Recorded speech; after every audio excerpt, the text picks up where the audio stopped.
When I mention sexual exploitation or trafficking to you, what gender do you normally think of? Do you think of females? How about males? There's a film called Pretty Boy. After years of abuse, a homeless black teenage boy navigates the dangerous world of survival sex on the streets of St. Louis. We're going to talk with the director today on St. Louis in Tune.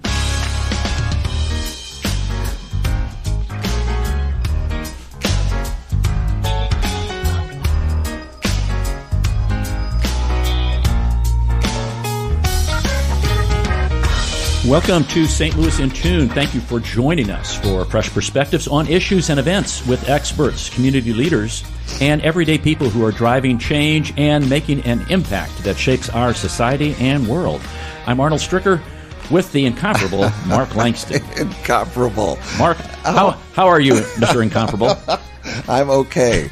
I didn't call you sir. I know. I was waiting for that. I thought about that. Incomparable. Incomparable Mark Is Langston. that? Should I be offended? No, without comparison. Oh, is that what? Yeah, because I'm not good on what some of these big words mean. Okay. Well, it's good to be anywhere. That's correct. Good to be. It's good to be living. Yes. Breathing. Yeah. Walking the earth. Yeah. Absolutely. Yeah, it is. Even on a bad day, it's better than the other alternatives. That's correct. Right. That's okay. Exactly right. All right. So let's return to some civility, folks. We always do this at the beginning of each show. If someone asks for help and you can't oblige, help them solve their problem another way. Or suggest someone else who might be able to help. Most people are just looking for a solution. Where it comes from isn't the issue. You know, it's interesting. Yeah. At church, we had someone say, I need a car. And I was talking to him afterwards, and I said, do you really need a car? It's insurance, it's taxes, it's upkeep, or do you need a bus pass? I said, what you need is transportation. The problem is, and I don't want to get editorial here. Mm-hmm. Oh, go ahead, please. Okay, I'll get editorial here. About the transportation system here in St. Louis is not very dependable. No. And I understand why he wanted a car. Mm-hmm. Because you can't rely on Metro to be there when they're supposed to be there. Yep. I know there's a few programs that are starting to emerge because folks need a car. Just like you said, the transportation is terrible in St. Louis, the public transit. But folks are now wanting to buy a car, but there's things that go along with it. When they sell you a car in the state of Missouri, they don't pay your taxes. Right. You don't have insurance on your car. So you're already behind the eight ball just by trying to get a car. And heaven forbid how much you're going to pay for a car and how many miles are on it. So there's so many factors in just trying to get a car.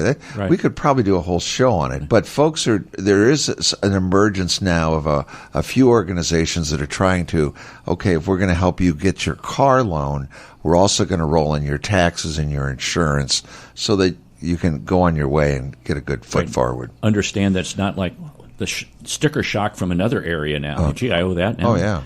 And then you won't be driving around with those expired tags in your car. Yeah, so if someone asks for help and you can't oblige, Kevin. Help them solve their problem another way. You know, maybe give them a ride. So, yeah, we should do a whole show on transportation. Yeah. Sorry, we took that exit ramp. You said go ahead and editorialize. I know, I did. Okay. So I went ahead and editorialized. You did. You did very well at it, too, sir. Wow. In studio. We have Kevin Coleman. Kevin is director, producer, filmmaker. Mm-hmm. He's director of Transitional Living Program at Youth in Need. He's the owner of Kevin Cohen Entertainment and Coleman Entertainment, and he's associate professor at Santa Monica College in California. He's also an adjunct professor at St. Louis Community College. Kevin was born and raised here in St. Louis. He's been under the tutelage. How about this? Is this okay? Kevin, if I said it? He's been under the tutelage of Bill Duke. Oh. Yes. Oh. Where he worked with him and interned with Mr. Duke. He graduated from the American Film Institute Conservatory, earning a Master's of Fine Arts after he graduated from Howard University. He has an honorary Doctor of Philosophy degree in Entertainment and Arts Management from Harvest Christian University for his work in independent filmmaking and in innovation and visionary creativity. Mark, get this. In November of 2023, he received the prestigious Lifetime Achievement Award from President Joe Biden for his service in building a stronger community through service, and he spent many years working in street outreach, serving at-risk youth who often engage in sex work to survive on the streets in his hometown here in St. Louis and in Los Angeles and Oakland, California. He was the 2006 winner of the Youth Worker of the Year by the National Network for Youth for his work with street youth. We're honored to have you here. Yes. Thank you. It's good to be here. That's quite a pedigree, young man. Is that me? Yes, it is. Yes, it is, indeed. I was impressed with that. Did you impress yourself? I did. So this is the pretty cool guy. Yeah, we need to play that back so we can impress him again. He's a good guy. When I was reading all of this stuff in preparing to talk to you today, I know we're going to talk about a film. And by the way, folks, the reason we're having Kevin on today is he's going to be one of the guest panelists on the expert panel on the National Crime Victims Awareness Week event, which is free on April the 25th from 5 o'clock to 7:45 at the International Institute of St. Louis. For more information, 314-773-9090. He's going to be on the panel with Daniel Root from the FBI and Katie Rogues from Healing Action, who we've previously interviewed. What interested you most about working with youth? Before I get to that, you forgot to say Parkway West Longhorn. Oh, he's a Longhorn from Parkway West. we Since talked about putting it all out there. Yeah, we talked about that before the show started. Don't hold that against them. So go Longhorns. Right. I've been asked that question so many times over the last few years. I don't know the answer. I come from a community where, unfortunately, black males tend to be invisible.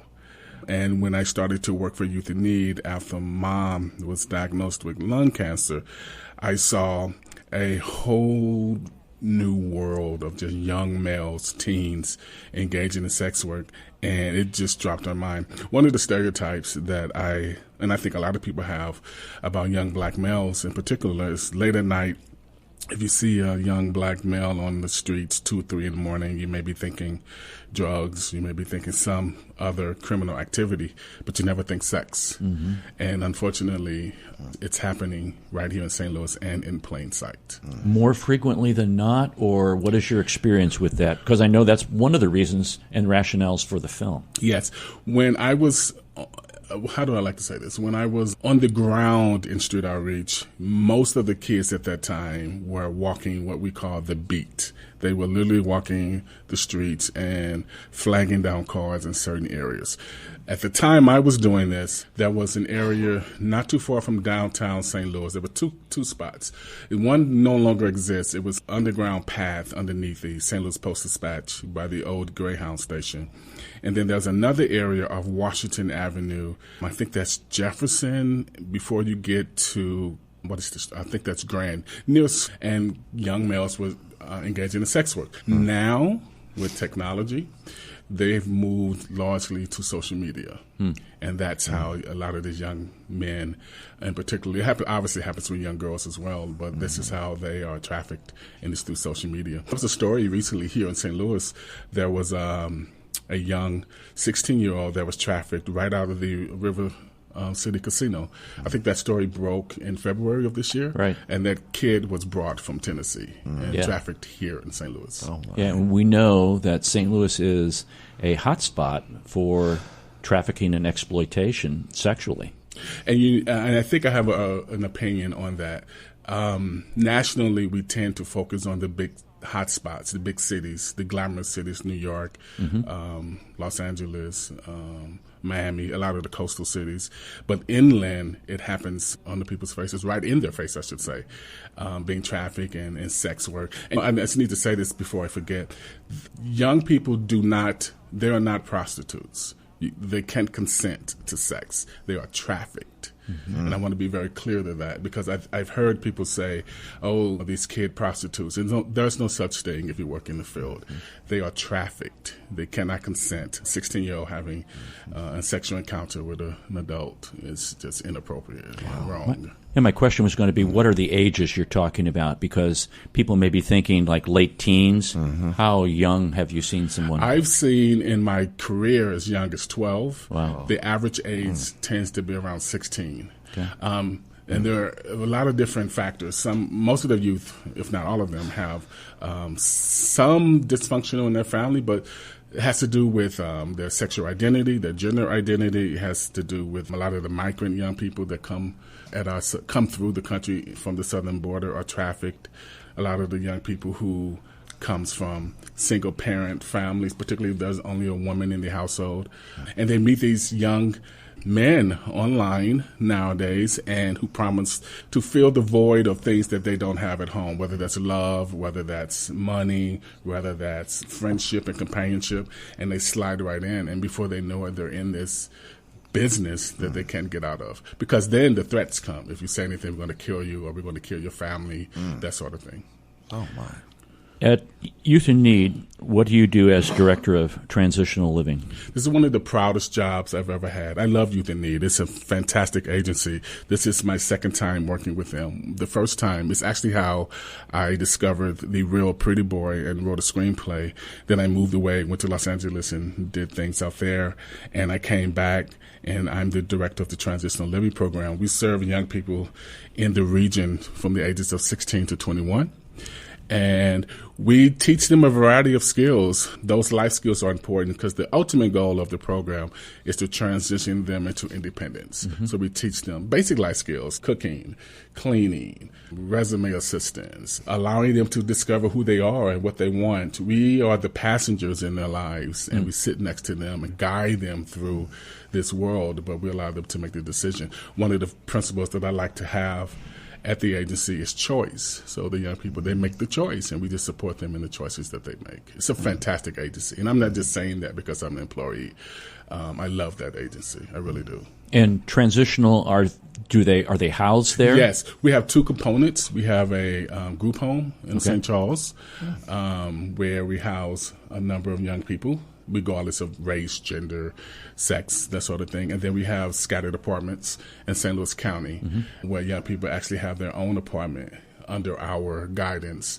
So when they ultimately leave and go into the community, they've had that experience of what it is to be under a lease and what that means and what that look like and what are your rights, that sort of thing. Self-sufficiency. Yes, absolutely, 1,000%. And are these all individuals who have, I should say, let me back up, individuals who maybe have substance abuse issues who are getting clean, or maybe they've been involved in sexual exploitation and they're kind of getting out? Or? It's all of that. Okay.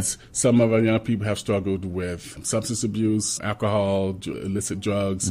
Some have suffered with mental illness, whether it's traumatic to be homeless. It's not fun and exciting to be outside or couch surfing. And here's the other thing. Sometimes young people don't even know they're homeless. Our definition is when you lack a regular, consistent nighttime residency, you're homeless. If you don't have a regular space that you call your home, you're homeless. And young people who couch surf go hopping around each friend's house, and they don't sleep outside, so they don't consider themselves homeless. Right. In my experience, it's just a matter of time before you actually end up outside. So our goal is to get them off the streets, get them into our program, and keep them there for as long as it takes. We do have a window, but we don't kick anyone out until we feel that, I don't like the word kick out. We don't ask anyone to leave the program. Young people generally arrive at the conclusion that I'm ready, and we support them into that transition. Okay. But you have to have some kind of concrete base upon which to stand up on. Yes, we have structure, and there are other expectations in life. We have what we call like savings accounts that we help them manage, because when they leave the program, we want them to have a leg up into adulthood. So you can have a little nest egg. So save with us, because you don't have rent and you don't have gas and light and food bills and all the things that we all have to do to live, right? So we teach them how to budget, how to manage their money. Most of them work, and most of them are in school. Yeah, that was a question. Do you help them get a job? Absolutely, absolutely. We even help them drive. We have vehicles that they can drive and take their driving test. And we've had one of my most proudest moments just in the last few weeks. One of our young persons passed his immigration test, and now he's a U.S. citizen. So we serve a variety of young people from all walks of life. And not all of our young people come from families that are poor or low income brackets. Some of our young people come from middle class people, but for whatever reason, the family is dysfunctional, and it's not always about economics. It's mental health, it's divorce, it's all sorts of things. I think it's that's child abuse, Yeah. and all kind of things. That's a stereotype I think people have of kids who are in trouble. Yes, yeah. Actually, if I look back at my time at Youth in Need and the Covenant House, probably half of our kids came from what we would consider middle class families. Many of our LGBTQ young people were kicked out of the house because of their sexual identity, gender identity, and sexual preference. And I think that's sad. It is sad. What we also do, we offer counseling to the parent. We can do what I call as a fit circle, sit around the young person, offer a variety of support, and that includes with the family, because if it's possible, if it's a healthy reunification, we would like to see that young person back with the family. It's not always healthy to do that, but if we determine that it is healthy and the young person wants this and the family wants that, then we offer counseling to make that happen. Does that happen often? It does. Yeah. It That's does. great. It does. That's good. Yeah, it is Good. really And it's good. not an overnight process. Oh, no, a I would not think so. long-term process. But the fact that they're reuniting is Yes. exciting. That's huge. Yes, absolutely. It's a wonderful agency. I keep saying that because it's true.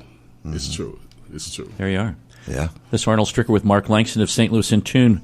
We're talking to Kevin Coleman-Cohen. He's a director, producer, and filmmaker. And Kevin, how'd you get excited about filmmaking? Now, here we go. Now, this is, I love this Okay, one. let me buckle up here. I was a failed actor.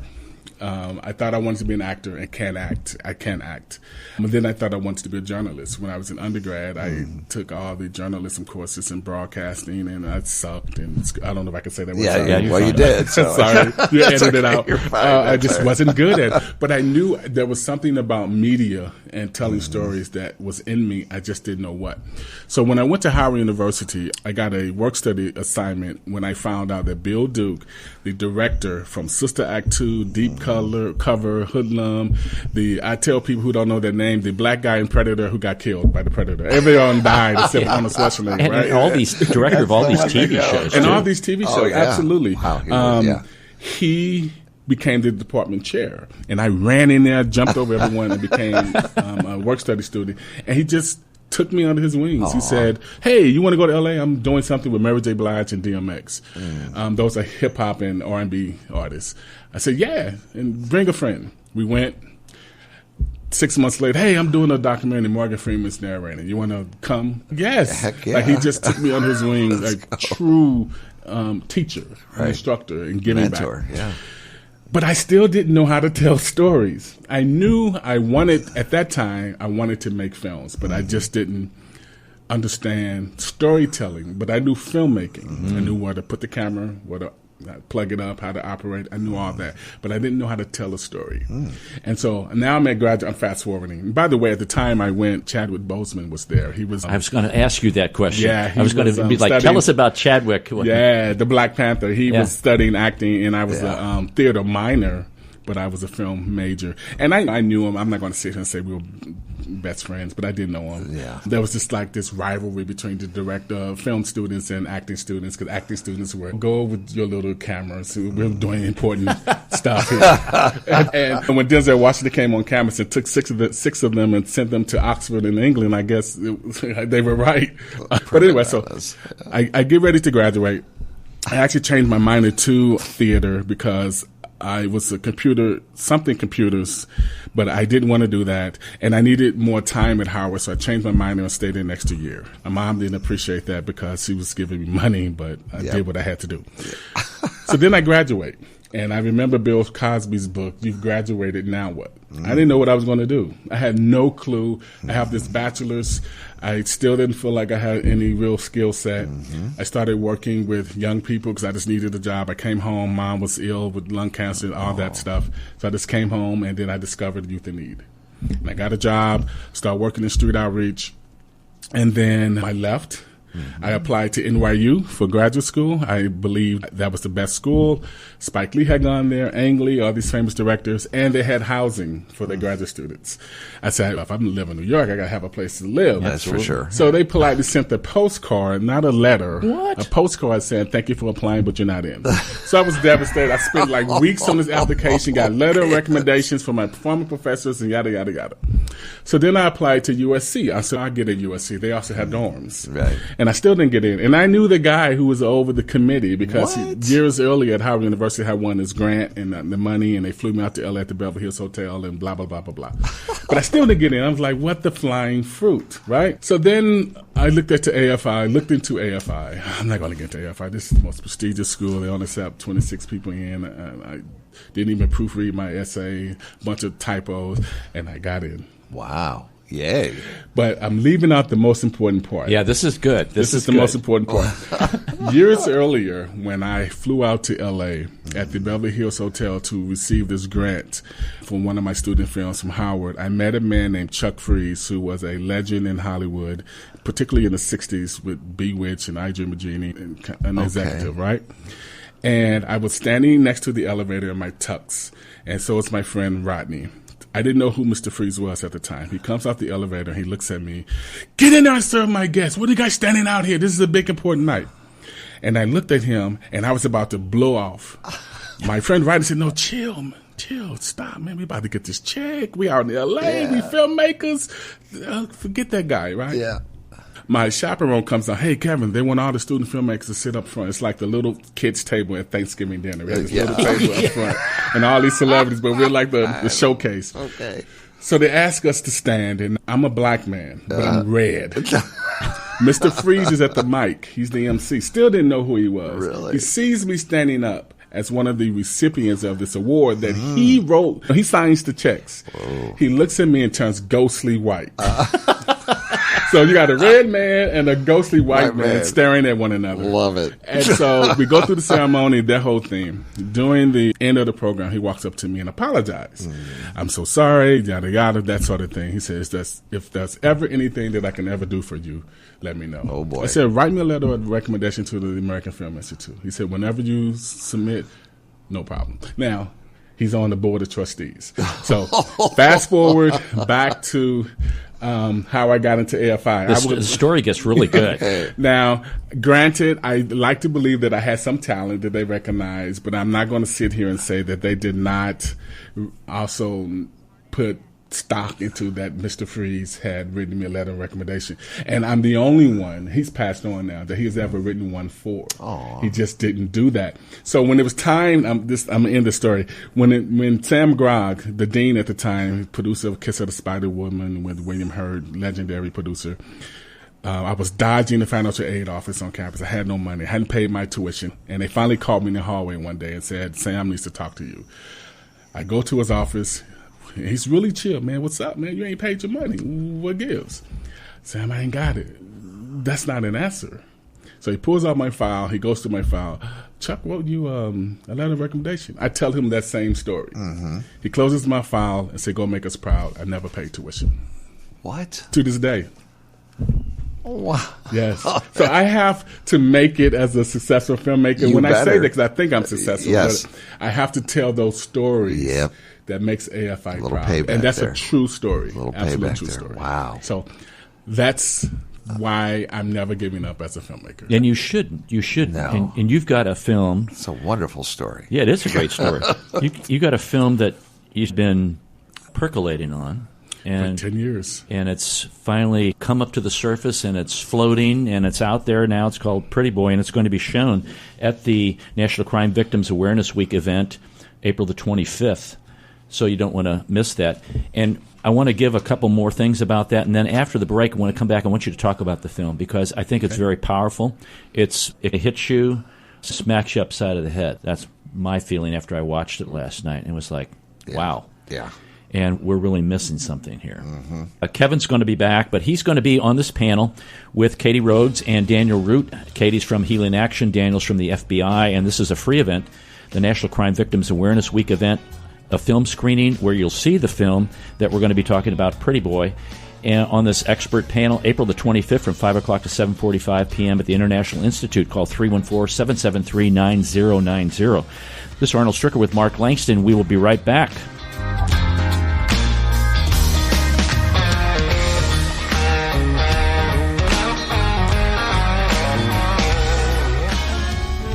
This is Arnold Stricker of St. Louis In Tune on behalf of the Dred Scott Heritage Foundation. In 1857, the Dred Scott decision was a major legal event and catalyst that contributed to the Civil War. The decision declared that Dred Scott could not be free because he was not a citizen. The 14th Amendment, also called the Dred Scott Amendment, granted citizenship to all born or naturalized here in our country and was intended to overturn the U.S. Supreme Court decision on July 9, 1868. The Dred Scott Heritage Foundation is requesting a commemorative stamp to be issued from the U.S. Postal Service to recognize and remember the heritage of this amendment by issuing a stamp with the likeness of the man Dred Scott. But we need your support and the support of thousands of people who would like to see this happen. To achieve this goal, we ask you to download, sign, and share the one-page petition with others. To find the petition, please go to dredscottlives.org and click on the Dred Scott Petition Drive on the right side of the page. On behalf of the Dred Scott Heritage Foundation, this has been Arnold Stricker of St. Louis In Tune. St. Louis In Tune strives to bring you informative, useful, and reflective stories and interviews about current and historic issues and events that involve people, places, and things. Our topics cover a wide range, such as the arts, crime, education, employment, faith, finance, food, health, history, housing, humor, justice, and even sports. And that's just to name a few. While St. Louis In Tune originates from the Gateway City and covers local topics, we connect to what is going on nationally as well. If you enjoy what you hear, please take time and share and subscribe to this show and listen to other previous shows that can be found on our website, stlintune.com. That's stlintune.com. Or on your favorite podcast platform. That's stlintune.com. stlintune.com. And if you've got an idea that you'd like for us to examine a little deeper, let us know by dropping us a note at stlintune@gmail.com. That's stlintune@gmail.com. St. Louis In Tune, heard Monday through Friday on the USRadioNetwork.com and many great radio stations around the U.S. and, of course, right here in St. Louis. Our website again is stlintune.com. We want to hear from you. stlintune.com.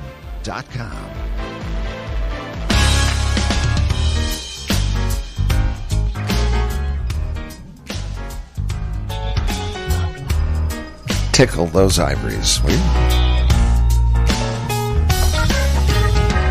Welcome back to St. Louis In Tune with Arnold Stricker and Mark Langston. We're talking to Kevin Coleman-Cohen, director, producer, filmmaker. Not a writer yet. No. Soon to be a writer. Storyteller. Storyteller. He's here to talk to us about a film that he just completed called Pretty Boy. And I also want to give this out. The film has been shown. Is this the film that's been at all those festivals? Yes. Okay. He, I would say, won the Best Heartland Narrative Short at the Kansas City Film Fest International for this, the Audience Choice at the Riverside Short Film Festival. At the Martha's Vineyard African American Film Festival was the official selection. St. Louis Filmmaker Showcase, we've had a lot of them on. Best Direction and Best Drama. Pan-African Film Festival, nominated for the Best Short Film. Louisville, or if you're from there, Louisville International Festival of Film, the official selection. The San Antonio Black International Film Festival, the official selection. Here he is. Who are you talking about? Who is this guy? I like this guy. Kevin Coleman-Cohen. It's like at the beginning, it was, man, I feel pretty good about this. You owe you money, too? Tell us I about... can use that on my dating profile. I can do a voiceover for you. And Kevin, you really need to go out with Kevin. Tell us about the film, Kevin. This film was an 18-minute film, and it took me 10 years to make, and that's not supposed to happen. Wow. The biggest thing that set me back was when Mom passed away from lung cancer, and my 15-year-old brother came into the bathroom to take a shower. He didn't know Mom had passed the night before because I didn't wake him when they took her body out because I knew at that time this would be the last good night's sleep he would ever have, so I let him have that sleep. And so... So when she passed, I went to depression. I put the film down. I had already met the young person who I'm going to talk about in a second, the real pretty boy. And then you just work and you pay bills and you try to do what's right and that sort of thing. Then I picked up the script again and I wanted to rework it. And I sent it to a friend of mine, Renee McClellan, who's an Emmy Award-winning writer. If she listens to this, she wants me to say that because it's true. And she's a dear friend of mine. She did a polish on it for me, and it still wasn't quite right. So I put the script down again, and I started working. Then I started teaching, and then I picked it up again, and I said, "Okay, I'm ready." And then the pandemic, so then I had to put it down again, and I wasn't ready. But then the second year of the pandemic, I said, "Forget it. I'm shooting this film, and I don't care what happens." And so I started to do auditions online. We masked up, and we did all that virtual stuff that the entire world was doing. And then I finally got on set. I found my actors, hired my crew. My cousin Corey gave me $10,000. He does very well in Dallas. He's in real estate and he works for Boeing, and he's just a great person because I didn't have the money to shoot. Unfortunately, it takes money to shoot the film, at least on the level that I'm trying to do it, because I like to pay the crew. Right. They work really hard. They want to help you. And the quality shows, Kevin. Thank you. It's very Thank good. you. I really appreciate that. I really do. My cinematography, Corey, actually has won an Oscar. Oh, wow. He won for his AFI thesis film. I can't remember the name right now. Corey Warner, you can look him up, but his AFI thesis film won an Oscar. And so he's very well, he's a fantastic cinematographer. And the film, it really started when I was working in outreach for Youth in Need. One particular day, I was outreaching in the van alone, and I went to one of our hot spots downtown St. Louis near the old Greyhound bus station. And out the corner of my eye, and this is daytime, and I rarely see this or saw that type of sexual activity in the daytime. I usually see it at night or saw it at night. And out the corner of my eye, I saw a young person engaging in a sex act with an adult. Mm-hmm. And I made a U-turn in the van because I was going to go break that up. Mm-hmm. And the adult took off running, but the kid just stood there and idly pulled up his clothes and that sort of thing. Mm-hmm. And I rolled down the window and just offered him some condoms. Mm-hmm. And he declined, and I'll never forget what he said. They pay more if I don't use a condom. Oh, and so my heart dropped. Mm-hmm. I'm in the Youth in Need van, and he could see who I'm with, and I explained the program to him. I get out of the van. We have this conversation. He gives me some information about his background, his family, and his mom and on drugs, and didn't know his dad, and that sort of thing. I asked him to come into our program. He declined, but that's not a shocker. Young people who are engaged in survivor sex or whatever activity they're engaged in that could be harmful to their health don't trust adults, and they don't trust the system because the system has failed them repeatedly. Right. I wasn't shocked that he said no. So we made plans for me to come back the next day. I showed up. He was there. I gave him some food, some hygiene, that sort of thing. We talked. He gave me more information about his life, and I felt like we were making a connection. Mm-hmm. We made plans to come on the third day, for me to come on the third day. And in my mind, I said, this is the day that he's going to come into services. But he didn't show up, and I never saw him again. And to this day, I wonder what happened to him. And that haunted me for a very long time. I spent weeks just looking for him, just looking, and never saw him again. So what I did was I went home about a month into it and wrote a screenplay about his encounter. I have a lot of liberty in the story, but what is real is him as a kid, like in the film, that sexual predator, him on the street with his friend, engaging in survivor sex, which is real. And I wanted to tell that story. And I think I did a good job. I have written the feature with my friend, Jonathan D. Boyce, who's a producer. And right now, Elvis Nolasco, I hope I'm saying his name correctly, he's on The Godfather of Harlem with Forrest Whitaker.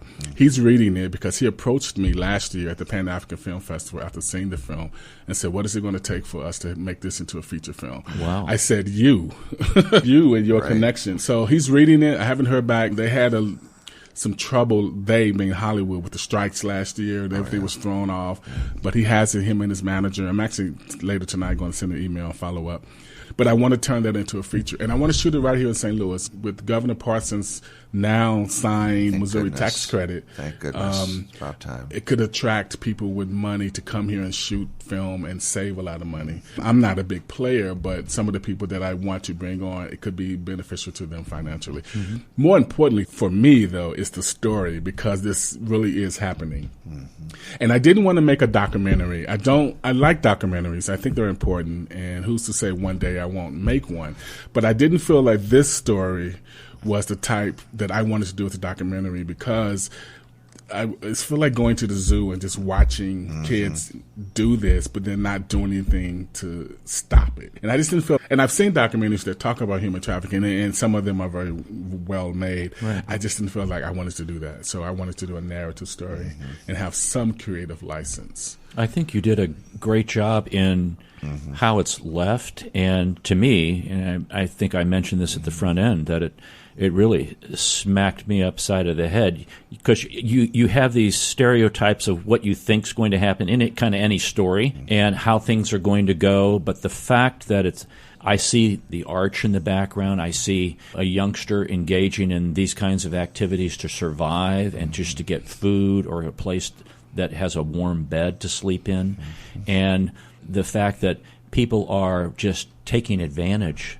of other people's situation where they're down on their luck, or taking advantage of, if you're just like that in that situation, I'm going to take advantage of as best as I can of you and do whatever I want to do. And it's sickening is what it is. Yeah, the interaction was fascinating to me, to see how that interaction went, on how they got where they got. I want to give credit to those actors. Yeah. Antonio St. James, who's a local actor, he's done some pretty amazing things if you ever look him up. Ramon Boyd Jr., who's now away at college in Morehouse, a phenomenal young actor. He's actually, I just wrote him a letter of recommendation the other day. He's trying to get an internship with Tyler Perry. Wow. Dwelle Reed, who lives in Las Vegas, who's trying to relocate to Los Angeles to pursue his acting career. William, the white man in the green shirt who waves over the kid. Just these actors surrendered to the story, and they believed in what I was trying to do. They did. And so they weren't afraid to go in those deep spaces emotionally, to breathe life into those characters. And I just really appreciate that. That's all you can ever want as a filmmaker, is that you work with some actors who will believe in what you're trying to do and surrender to the process. That's a good way to put it. Yeah, it really is. And it was very emotional. It was, and believable, and it pulled me in, and I wanted to hear what was going on. Yeah. And that little kid in the opening. Oh, my gosh. Joseph. How that was shot, too. He was, Corey. I had an idea that Corey just made it better, but the kid, guys, what is he now, 11 now? I asked him, without giving away the film, said, what did you see when the boogeyman was coming to you? Because I said, cut. I'm just like, this is so good. And he said, I saw a vampire coming to hurt me. And so I quickly, because I didn't want to traumatize this kid, I want to scar him, so we didn't do too many takes, because he's almost a method actor. He just went there, just like, oh my gosh. Yeah. Right. So one of my jobs as a director is to protect actors. You know, you want them to be able to come back from those deep, dark spaces. But I'm just proud that this story is being told. As a filmmaker, yes, all that stuff, but that the story is the subject matter that matters to me. I think it's criminal that we live in a society or in a country where this could happen. This isn't some third world country. This is the superpower of the world. And we have kids that have to navigate through sex work to get food or housing, and I just think that's criminal. It's a story and a subject I don't hear about.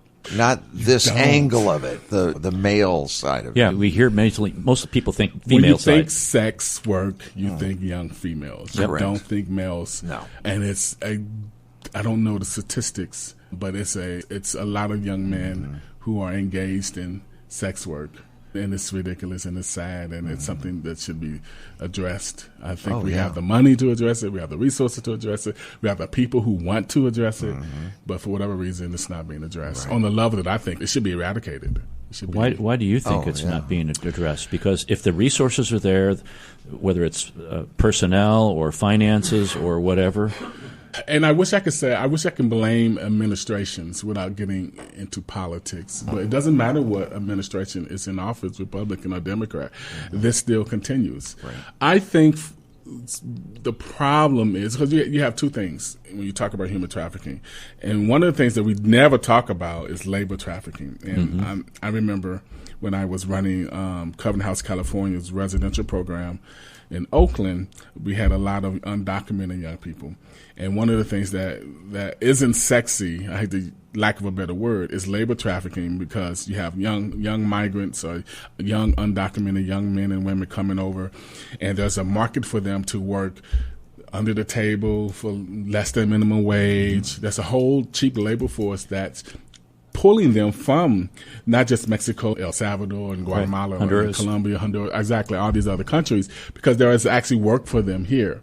So it's our fault, the government's fault, because we are telling them that if you come, you can work, and you can work under the table. So a lot of my undocumented young men and women were labor trafficked. And signs of that is that they don't need identification to get a job. They're paid in cash. They're working these 16, 17-hour days without getting OT and that sort of thing. When you come to sex work, particularly with females, you don't talk enough about males. And a lot of times, and again, I said this earlier, people who are not engaged in this work think it's just prostitution. And it's not. Young people cannot consent. They are trafficked. They are coerced into engaging in this behavior with threats. If you get out, I'm going to hurt your family, I'm going to hurt you. Why don't we solve it? Why don't we solve anything in this country? Healthcare, cost of living. I don't know. I'm just a filmmaker just trying to highlight these topics. I don't know why it's not solved. We have the resources. Let's put our money where our mouth is. Because we say we want to end this, but it's not. I think that's one of the reasons for the panel discussion. That's obviously a reason why you're on the panel and having the movie and showing the movie, is to bring awareness and to raise the level of people's understanding. And, hey, what are we going to do about this? Now that you can't be misinformed or uninformed, you can't say you're ignorant about the issue now because you've listened to this show or you've been to this particular panel. You can't say, I never knew about that kind of stuff. But what are you going to do about it now? We have to walk the walk, and what is it? Walk the walk and walk the talk. What is the saying? Talk the talk and walk the walk. Yeah, because we talk about we want kids to not be on the streets. Walk the talk. Walk the talk. Thank God. It's something like that. and we talk about it, but we're just not doing anything about it. When you go downtown to a Cardinals game, I know this is a big baseball town. Yeah, I like the Cardinals, not because I like baseball, but it's St. Louis and it's the Cardinals. Yeah. When I'm in LA, I don't say that. I say Dodgers. So I get wherever I am. But when you go down there and you park your car, particularly when you don't park near Busch Stadium, you park at these independent lots. Right. Just look around in night and you'll see males. It used to be a hot spot, because I'm still location scouting, so I'm driving around late at night and just taking pictures. All right. There's a White Castle's downtown St. Louis near Busch Stadium. I don't remember the streets. I don't know what street that is. That's south down there, Broadway. Yeah, Broadway. 2 blocks from there is where I shot the film. And the reason why I shot the film there, because there was also a hot spot where young kids would take their clients and engage in sex work. I don't know if that's still a place, because when I go down there now, it's pretty deserted. But I do see people walking around, and I don't want to jump to, that's a young person engaged in sex work. But when you go down there, the point I'm making is go down there, just look around, because it's happening right in front of us, and we don't know it. Because we don't know, a lot of times the general public don't know what they're looking for. Right. They don't know the clues. And again, 2 clues with young people. Walking late at night, and there's no bus stop. In an area that has traditionally been known where sex trade happens. You're walking late at night down Ladue. That's not an area where that's normally known to happen. But if you're in an area, unfortunately, I'm just going to be very specific, in certain parts of North St. Louis late at night where there's drug houses and there's adult prostitution, kids get drawn into that as well, young people. And it's just a fact. Down South Broadway area. Yeah. South City, what's the street? Where they have all those international restaurants. Cherokee Street was another hotspot, which was another hotspot when I was doing street outreach. And we have a current outreach team who does a phenomenal job, and I'm sure they know some of the hotspots now. My job at Youth in Need now, kind of in the office a lot and in the group home, so I'm not on the streets right now. So yeah, and we identified there's kind of educational kinds of things, as it relates to trafficking, law enforcement, and then helping survivors. And Youth in Need is that last one. I'm sure that they do some educating, and Absolutely. I know there's other groups that do a lot of those kinds of things. It's when they all work together, and that's one reason why this Victims Awareness Week event is, I think, going to be so powerful, because you have somebody from the FBI, you have yourself, who's engaging in educational, hey, are you aware this is going on? And then Katie's going to be talking about the support helping survivors. It's a real kind of everything together here to raise the level of awareness. And then, okay, what's the ask? What are we going to do here?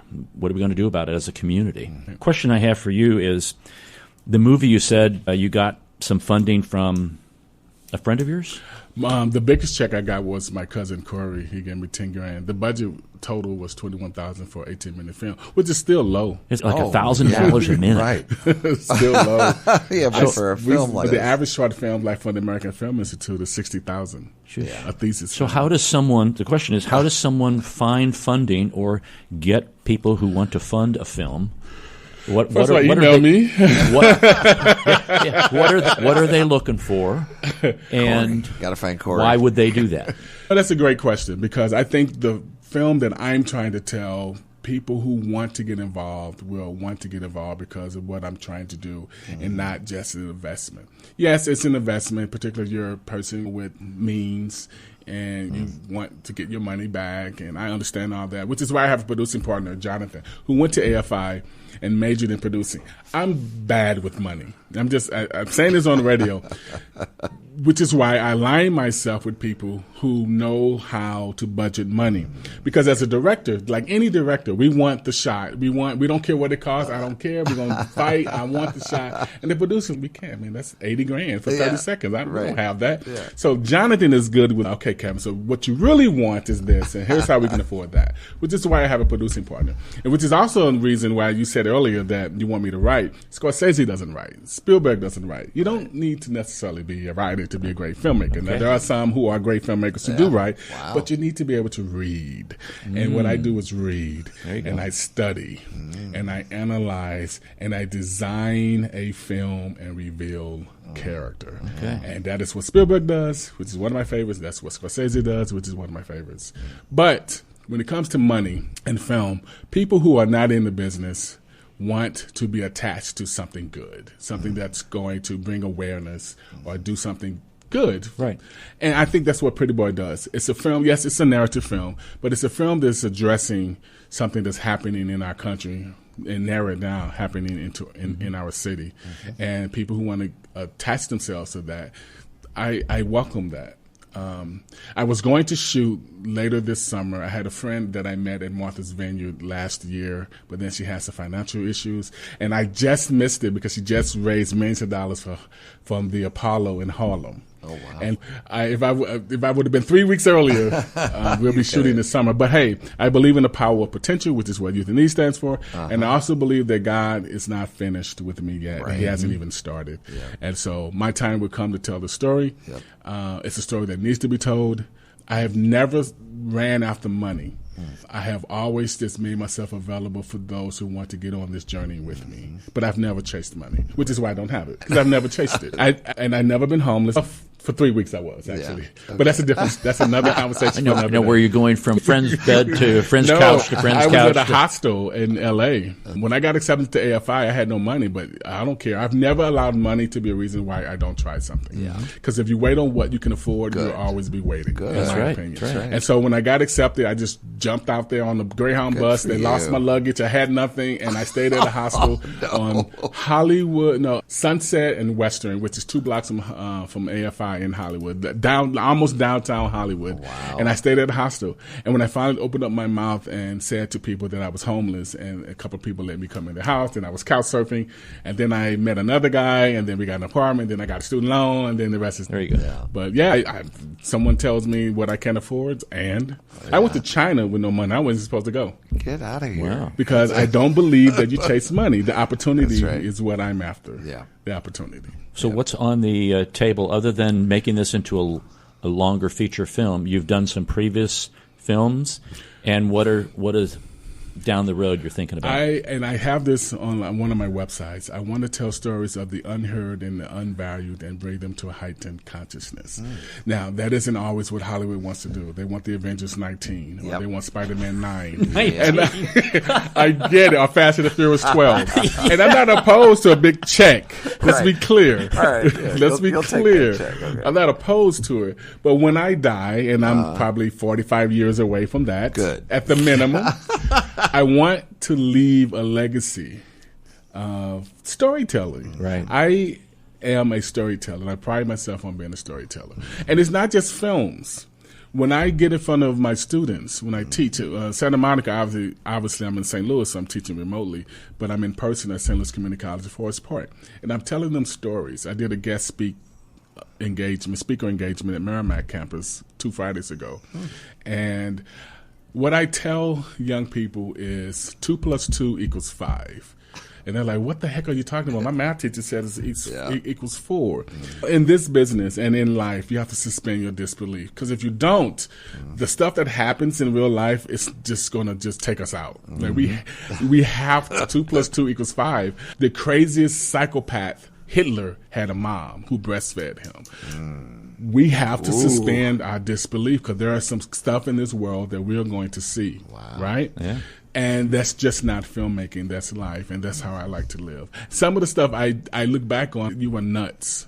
Yeah. You were absolutely insane, but I have the experience. Yeah. And I think I'm a better storyteller because of it. Right. Those experiences, that's what all of that's. Some people say, I'm going through this experience. So the experience is what happened previously. Right. That's what you're drawing on. Yeah, absolutely. That's very good. Amazing. Wow. We've been talking to Kevin Coleman-Cohen. He is a film producer and director, and you can see the film Pretty Boy. That's going to be shown at a free event, April the 25th, 5 o'clock to 7:45 at the International Institute of St. Louis, 314-773-9090. That's part of National Crime Victims Awareness Week. And there was something else. Can we get Kevin's? You got a website? His website. There we go. That's what I was going to do. Thanks, okay, Mark. Good. It's filmfreeway.com, filmfreeway.com/prettyboyfilm. All right. Or you can go to colemanentertainment.com. Coleman? Coleman, entertainment.com. I'll put that on the show notes. Mm-hmm. And if you want to know about Youth in Need, it's youthinneed.org. Yeah, it's a great agency. Please look into what they do. They do a lot of different things, from kids in Head Start all the way into the age of 21. A real agency in this area that really wants to help end youth homelessness. 2 last questions here, and I'll give you like 90 seconds maybe each answer. Okay? We got about 5 minutes. Okay, all right. Future filmmakers, what do you tell them? I want to be a filmmaker. I want to direct film. What do you tell them? Put the equipment down and go create some experiences, because that's what Brad Young told me. He shot Selma with Ava DuVernay, produced by Oprah. He shot The Rival with Amy Adams, first African-American to be nominated for cinematography. He was my undergraduate. I was an undergraduate at Howard. He's a graduate student. He shot my films there. In order to be a great storyteller, you have to have experiences. So go create experiences. Don't just study film. Study art. Listen to music. And not just music that you grew up to, but now I listen to country and western. And as a kid, I'm like, what the hell is this music, right? I listen to all kind of music because you can be inspired from any place. You want to create these experiences. You have to do that as a filmmaker, as an artist, as a storyteller. You have to create experiences. And that's what I tell them. Go do things that make you uncomfortable. Okay. Second question. What do you say to someone who's currently being trafficked or exploited? How can I help you not do that without judgment? Because when I see a young person engage in that, the first thing that I am really never going to do is judge them. Ever.